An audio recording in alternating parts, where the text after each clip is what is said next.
Hello, in this video I'm gonna show you how to turn on or off airplane mode on Samsung Galaxy S25 Plus.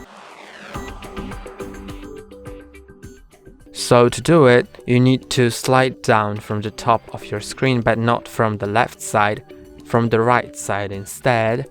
Then you'll see these controls here, and if you see the airplane icon, then you can click on that to enable or disable it. If you don't see it, slide this bar down, then you should have found it. If don't, then click on this edit button, then click on edit, and now you can add it from the available buttons. So since we have that sorted, now let's enable it. When it's enabled, it will disable the Wi-Fi as well as the mobile network, so it's safe to use on airplanes, but also saves you power if you just want to enable it to save the power and you are not planning on using the mobile network, receive or make any calls, and use internet.